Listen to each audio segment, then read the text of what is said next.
Il y a des défauts techniques systématiques, même si les conducteurs de Lexus se réjouissent à l'idée que Lexus ne tombe jamais en panne. C'est le cas certes, mais moins souvent que les voitures allemandes. Or, aujourd'hui, pour suivre les tendances actuelles, il est nécessaire d'améliorer les performances de la voiture, d'introduire de nouveaux systèmes et de nouveaux designs, et ce, rapidement, avant que la concurrence ne la rattrape. Ce sont précisément ces complications de conception qui distinguent le Lexus NX de son partenaire de plateforme, le Toyota RAV4. Après tout, un modèle haut de gamme doit être différent d'un modèle standard. Sous le capot du NX 200 se trouve un moteur de 0,3 ZR FAE 150 chevaux, intéressant car il est équipé du système de levée variable des soupapes valvématiques absent du R40. De nombreux propriétaires de NX ont rencontré des problèmes avec ce système valvématique. Ce problème se manifeste soit par un fonctionnement irrégulier, avec le voyant check engine allumé, soit par un démarrage impossible. Le problème est purement électrique, ou pour le dire simplement, il s'agit d'un dysfonctionnement de l'unité de contrôle du système. Les concessionnaires ne réparent ni n'ouvrent cette unité, ils la remplacent simplement par une neuve. Cependant, des passionnés d'électronique ont ouvert l'ECU et découvert de l'eau à l'intérieur, ce qui nous porte à croire avec une grande certitude que les circuits imprimés étaient en train de mourir d'une simple fuite. Mais ce système présente deux avantages. Tout d'abord, les problèmes avec le système valvématique sont quasiment impossibles avant 200 000 km, et ensuite, tous ces problèmes ont disparu en 2016, lorsque le constructeur a remplacé l'unité de commande par une version modifiée. Et la pompe à eau, bien sûr. Je ne peux pas l'ignorer, car je ne comprends pas pourquoi les Japonais n'ont ni le temps ni l'envie de réparer leur fuite constante. Pourquoi tant de propriétaires la remplacent-ils encore? Certains à 30 000 km, d'autres après un peu plus, certains sous garantie, d'autres encore eux-mêmes, mais avant 100 000 km, la fuite commence à se faire sentir. Et cela ne concerne pas seulement la 3ZR, mais pratiquement tous les moteurs essence Toyota Lexus. Le vieux problème, et pas si terrible, des embrayages VVTi qui crépitent au démarrage à froid chez Toyota n'a pas disparu. Cependant, ces plaintes sont superficielles, car ces bruits n'ont aucune autre cause.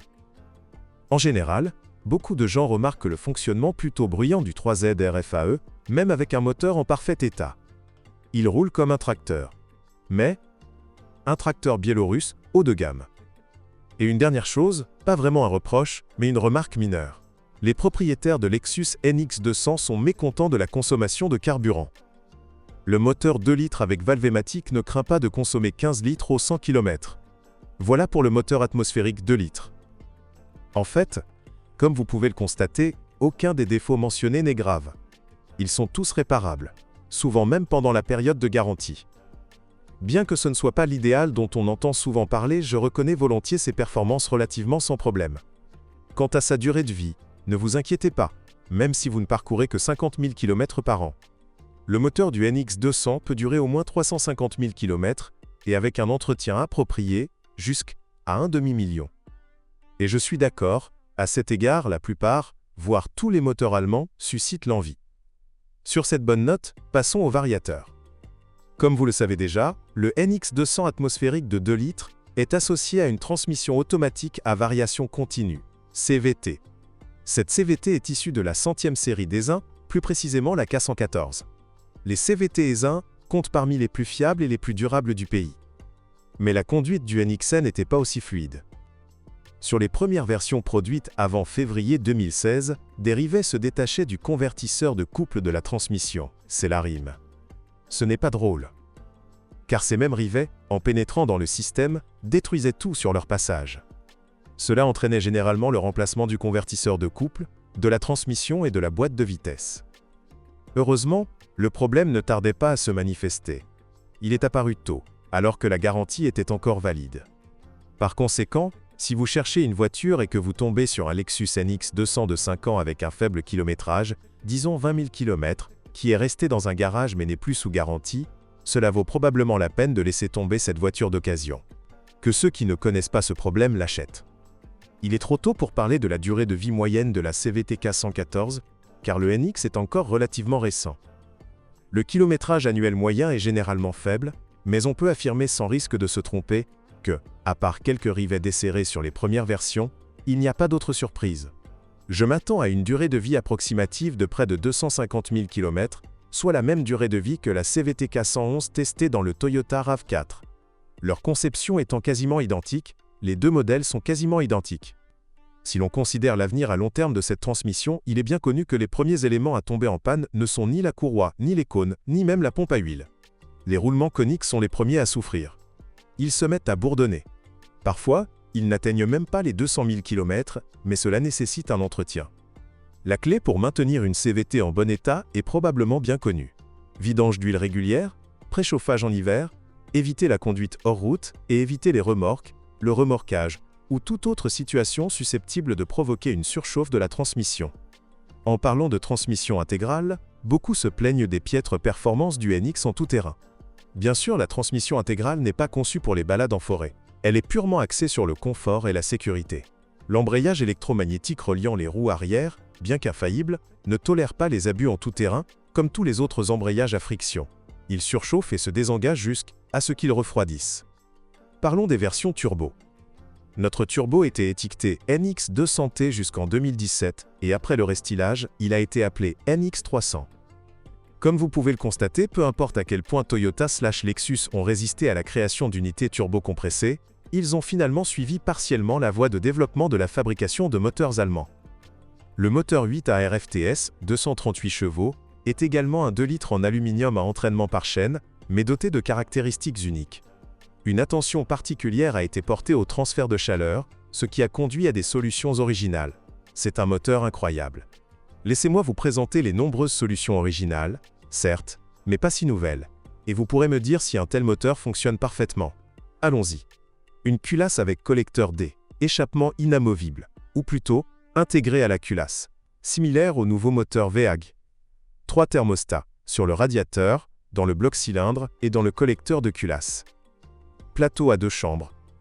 Injection combinée, c'est-à-dire à la fois distribué et direct, 8 injecteurs point-virgule. Moins refroidisseur d'eau, avec pompe électrique séparée. La turbine elle-même n'est pas de Garrett, IHI ou Borg-Warner, mais de notre propre conception. Elle n'est pas à géométrie variable, mais possède 2 turbines chaudes, twin scroll. Cela signifie une turbine par paire de cylindres. Eh bien, ils t'ont récompensé, n'est-ce pas? Alors, propriétaire de BMW, vous salivez à l'idée de connaître la liste des problèmes? Devrais-je vous dévoiler le tableau des faiblesses? Ainsi, avec l'introduction de l'escargot, le 8AR a rencontré quelques problèmes. Par exemple, le régulateur de dépression de l'actionneur du turbocompresseur, référence 25819-0W010, est devenu un point faible notoire. Il tombe en panne périodiquement, son prix initial était de 6 000 roubles. De plus, l'injection combinée a pour conséquence que le système d'alimentation en carburant devient plus sensible à la qualité de l'essence, ce qui est important dans notre région. Et voilà. Je n'ai rien d'autre à énumérer. Il est clair que tôt ou tard, certains appareils sophistiqués finiront par tomber en panne avec le temps. Des choses qui n'auraient peut-être jamais existé se briseront, mais il est désormais clair que rien ne tombe en panne sur les premiers trajets jusqu'à 150 000 km. Il est intéressant de noter que la turbine elle-même ne rencontre jamais de problème avant un délai raisonnable, en grande partie grâce à son système D, échange thermique sophistiqué. Elle dépasse systématiquement la barre des 150 000 km, même avec des vidanges d'huile programmées, l'intervalle de 10 000 km est recommandé. Avec le moteur 8A RFTS, les Japonais ont prouvé au monde qu'ils ne produiraient pas de moteur turbo compressé à essence en série, tant qu'ils ne maîtriseraient pas leur fabrication. Dommage qu'ils aient oublié la pompe à eau, elle tombe en panne ici aussi. De plus, ce merveilleux moteur turbo, à mon avis, est livré avec une transmission automatique classique à 6 vitesses fabriquée par Aisin U661F, qui est structurellement similaire à la célèbre transmission automatique U660 des 40e et 50e Camry avec 3, 5, mais ici tous les points faibles qui étaient là avant ont été corrigés, et vous ne devez pas vous attendre à des lacunes en matière de fiabilité. Globalement, la transmission est excellente, rien à craindre. Je recommande simplement de changer l'huile de transmission tous les 50 000 km, sauf si vous prévoyez de conserver la voiture longtemps. Pas tous les 100 000 à 150 000 km. La transmission intégrale de la version turbo est la même que celle du NX200 standard, c'est-à-dire qu'elle dispose d'un embrayage électromagnétique, et les mêmes points faibles sont présents, c'est-à-dire qu'ils sont absents. Un hybride, en raison de sa nature non triviale, est presque toujours un sujet de discussion vaste et complexe, mais je vais essayer de ne pas trop vous encombrer maintenant et de le garder bref et précis. Le moteur est quasiment identique à celui de la Toyota Camry, 1.2, 5 litres 2AR, mais avec la désignation FXE, 155 chevaux, ce qui signifie qu'il possède des pistons différents et, par conséquent, un taux de compression plus élevé. Les mêmes problèmes persistent. Ils sont rares et fréquents, la pompe à eau et les régulateurs de phase. Pour le reste, le moteur est sans prétention. Le seul problème est que, grâce à sa conception hybride, le moteur fonctionne beaucoup en mode moteur-générateur, ce qui entraîne rapidement une calamine. La transmission. Toutes les publications la désignent comme une CVT. En effet, le rapport de démultiplication change continuellement, préservant ainsi l'essence même du nom. Mais cette CVT n'est pas ce que l'on imagine généralement. Pas de cône ni de courroie. Il s'agit d'une CVT électromécanique à répartition de puissance planétaire. Les changements de rapport de démultiplication en douceur sont obtenus grâce à la symbiose complexe du moteur à combustion interne, de deux moteurs électriques et d'un train épicycloïdal. Plus précisément, la CVT est obtenue par la liaison de la couronne du train épicycloïdal au moteur électrique. Nous n'entrerons pas dans les détails, car cela nécessiterait plusieurs articles. Je dirais simplement que ce concept a été testé depuis longtemps sur d'autres hybrides Toyota Lexus et qu'en conditions normales, il tombe rarement en panne. Je préciserai simplement que les batteries supportent mal les climats froids et les longues périodes d'inactivité. Les voyageurs et ceux qui aiment laisser leur voiture s'entrechoquer et geler dans un garage froid pendant 6 mois feraient donc mieux d'opter pour une version essence classique. La transmission intégrale de l'hybride est totalement différente de celle des versions essence. Les roues arrière sont entraînées par un moteur électrique séparé, ou plus précisément, un motoréducteur. Il n'y a donc pas d'arbre de transmission, ou comme certains passionnés d'automobile aiment l'appeler, une transmission intégrale Bluetooth. Inutile de préciser qu'elle est encore moins adaptée aux balades en forêt, elle offre juste un léger soutien au démarrage en côte. La conception de la suspension du Lexus NX est reprise du Toyota RAV4 presque inchangée, les seules différences résidant dans les réglages du châssis et les fonctionnalités optionnelles. Des amortisseurs adaptatifs sont disponibles dans les niveaux de finition supérieurs.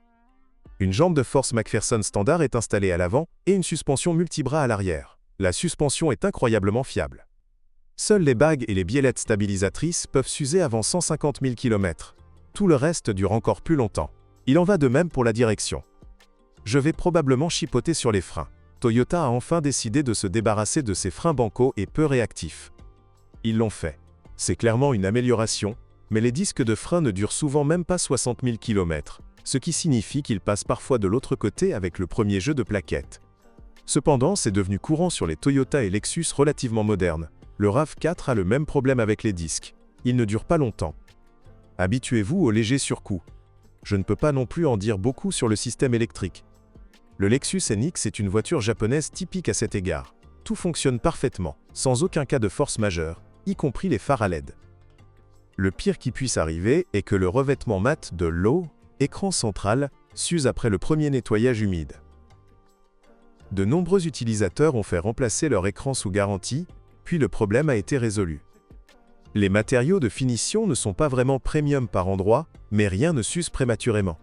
Les propriétaires ont remarqué que les côtés des sièges en cuir peuvent se fissurer par temps froid, mais je ne considère pas cela comme un inconvénient, car c'est courant de nos jours, y compris sur les séries 3 allemandes. D'une manière ou d'une autre, l'intérieur après la première centaine est encore assez jeune et frais, ce qui rend un peu difficile la détermination du kilométrage par des signes indirects. En parlant de kilométrage, le fléau des erreurs de calcul de kilométrage chez Toyota a enfin été résolu. Lors de l'achat d'une voiture d'occasion, vous pouvez consulter le kilométrage réel ici, ou au moins identifier des éventuels ajustements. De plus, je précise qu'ils ne savent pas encore comment remonter le compteur kilométrique correctement, ou discrètement, ici. Je rédigerai un article séparé sur la vérification du compteur kilométrique des derniers modèles Toyota Lexus, car il existe de nombreuses informations à ce sujet. Pour l'instant, je précise simplement que le compteur kilométrique est stocké dans le boîtier SRS et qu'il ne se trouve pas avec un scanner multimarque standard. Il faut un équipement de qualité concessionnaire. La carrosserie du Lexus NX est impeccable, avec seulement quelques défauts mineurs. Outre l'absence totale d'insonorisation, les propriétaires se plaignent du capot fin, qui peut être enfoncé d'une simple pression. Pourtant, je pense que c'est une mesure nécessaire pour améliorer la sécurité des piétons, et qu'il n'y a pas lieu de s'inquiéter. Ce n'est qu'une bosse, donc ça bosse. Ne la bosselez pas. Le deuxième et probablement dernier commentaire est que le chrome est tout simplement nul, il se décolle et commence à se tacher après 1 an d'utilisation, ce qui, encore une fois, est typique de nombreuses autres voitures. Nous arrivons maintenant à la chose la plus importante. Vaut-il la peine d'acheter un Lexus NX d'occasion? C'est l'un des rares cas où la réponse est claire. Foncez, quelle que soit la finition. Si vous roulez principalement en ville, optez pour le NX 200. Si vous faites souvent la navette, la version turbo vous conviendra. Si vous n'appréciez pas les stations-service fréquentes et les technologies de pointe, l'hybride vous conviendra. Il dispose d'une électronique simple mais fiable, ce qui le distingue de ses concurrents allemands. Il y a peu d'exemplaires accidentés sur le marché, et techniquement, il n'y a presque jamais de quoi se plaindre. Le Lexus NX est généralement choisi par ceux qui privilégient une vie tranquille et mesurée, plutôt que par ceux qui veulent tout dépenser. Ainsi, trouver un bon exemplaire sur le marché de l'occasion n'est pas si difficile. Et vendre une voiture en bon état est encore plus facile. Ces modèles ne restent généralement pas longtemps sur le marché. Soyez prudents, le Lexus NX est l'une des voitures les plus volées. D'après notre expérience, nous avons déjà rencontré des voitures avec des plaques d'immatriculation falsifiées. Évaluation des marquages légaux doit donc être une priorité. Je vous rappelle qu'une vérification de diligence raisonnable n'implique pas la saisie du numéro VIN dans la base de données de la police routière ou d'autres services. Elle implique une analyse complète des marquages, des documents et de l'ensemble du véhicule.